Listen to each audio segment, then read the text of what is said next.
Hello friend, cooking with Menka में आपका स्वागत है। आज मेरी किचन में मोगरी की स्वादिष्ट सब्जी बनने जा रही है। मोगरी को सोगरी भी कहते हैं। ये मूली के पत्तों के ऊपर लगती है। इसमें पोटेशियम की मात्रा ज़्यादा होती है। आज हम इसे राजस्थानी तरीके के साथ बनाएंगे। तो चलिए इसे बनाना शुरू करते हैं। यहाँ पे मैंने 250 ग्राम मोगरी ली है। मोगरी को अच्छी तरह से पानी से धोकर काम में लेंगे। मोगरी दो तरह की आती है।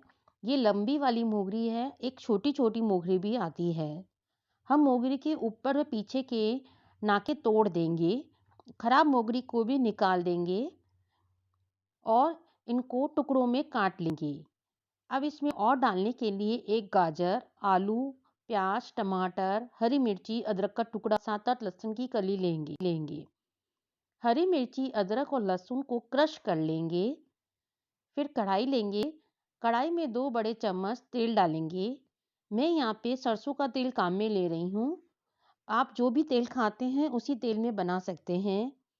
तेल के अच्छे गर्म हो जाने के बाद 1/4 चम्मच राई, 1/4 चम्मच जीरा डालेंगे। इनके तड़कने के बाद मिर्ची, अदरक, लहसुन डालकर हिला लेंगे।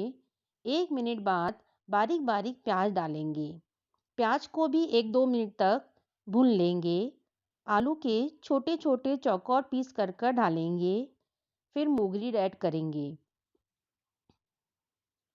1-2 मिनट बाद गाजर डालेंगे और मिक्स कर लेंगे। फिर स्वाद अनुसार नमक डालेंगे। 1/4 चम्मच हल्दी डालकर अच्छी तरह से हिलाकर ढक्कन लगाकर सब्जी को पकाएंगे। बीच बीच में सब्जी को हिलाते रहेंगे।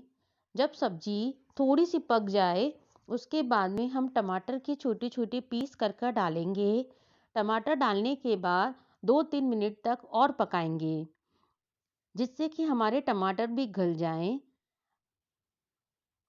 थोड़ी देर बाद में सब्जी के अंदर देखेंगे आलू, मोगरी, गाजर अच्छी तरह से पक गए हैं। अब हम बाकी के मसाले डालेंगे। आधी चम्मच लाल मिर्च, 1 चम्मच धनिया पाउडर, 1/4 चम्मच गरम मसाला।